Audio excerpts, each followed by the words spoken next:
എൻ്റെ വളരെ ആഗ്രഹമായിരുന്നു കുവൈറ്റിൽ വന്നു കഴിഞ്ഞാൽ ഒരു ഷവർമ കഴിക്കണമെന്ന്. അതിന് ഞാൻ കണ്ടുപിടിച്ചൊരു കടയാണിത്. ഇത് നമ്മുടെ അബ്ബാസിയിലെ പഴയ മാങ്കോ കടയുടെ എതിർവശത്തുള്ളൊരു ബിൽഡിങ്ങാണിത്.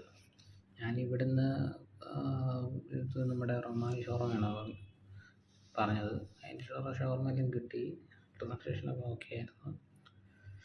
ഷവർമ ഗുഡ് ആൻഡ് ഗുഡ്, കാരണം കോയിൽ പേപ്പറും എല്ലാം എക്സ്ട്രാ ഇട്ട് പൊതിഞ്ഞൊക്കെയാണ് തരുന്നത്. ഞാൻ ചിക്കൻ്റെ ഷവർമയാണ് പറഞ്ഞത്. ഇവിടെ ചിക്കനാണ് ഉള്ളത് മെയിനായിട്ട്. ചിക്കൻ ഷവർമ എല്ലാം ഒക്കെ ഉണ്ട്. പിന്നെ നമ്മുടെ പലഹാരങ്ങളും കാര്യങ്ങളെല്ലാം ഉണ്ട്. ഇവിടുന്ന് ഇപ്പം ഷവർമ ഞാൻ കഴിച്ച് എനിക്കിഷ്ടപ്പെട്ടു. നമ്മൾ നാട്ടിൽ കഴിക്കുന്ന സെയിം ടേസ്റ്റ് തന്നെ. ഇതിനകത്ത് കുറേ എന്തോ ഇലകളൊക്കെ ഉണ്ടായിരുന്നു, എന്തോന്ന് എനിക്ക് മനസ്സിലായില്ല. ആദ്യമായിട്ടാണ് കഴിക്കുന്നത്. പിന്നെ ഇതിൻ്റെ കൂടെ തന്നിരുന്ന പിക്കിൾസ് വളരെ ശോകമായിരുന്നു, ഒന്നിനും കൊള്ളത്തുമില്ല. ഇതിൻ്റെ പിക്കിൾസ് മാത്രം ഒരു മടുപ്പായിട്ടിരിക്കുന്നു, ബാക്കിയെല്ലാം ഗുഡായിരുന്നു. ഇതിൻ്റെ ഞാൻ മേടിച്ച റൊമാലിയാണ്. റൊമാലി ആണ് ഞാൻ നോക്കിയിട്ട് കുബൂസ് ഷവർമയെക്കാട്ടും ഏറ്റവും ബെറ്ററായിട്ട് എനിക്ക് തോന്നിയത്. എനിക്ക് 650 ബിൽസാണ് ഇതിനായത്.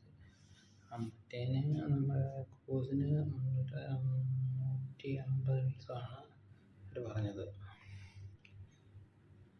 എല്ലാവരും പോകുമ്പോഴത്തേന് ഫ്രീ ആയിട്ട് പോകുമ്പോഴത്തേന് പുറത്തേക്ക് കറങ്ങുമ്പോൾ നടക്കാനൊക്കെ പോകുമ്പോൾ മേടിച്ച് ട്രൈ ചെയ്ത് നോക്കുക.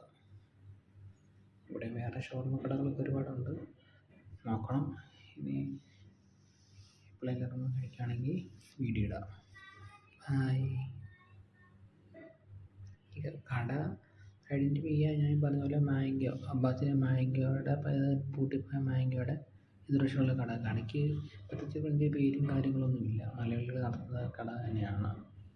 സ്റ്റാഫെല്ലാം മലയാളത്തിൽ നിന്നും തോന്നുന്നു, സ്റ്റാഫെല്ലാം മലയാളികൾ തന്നെയാണ്.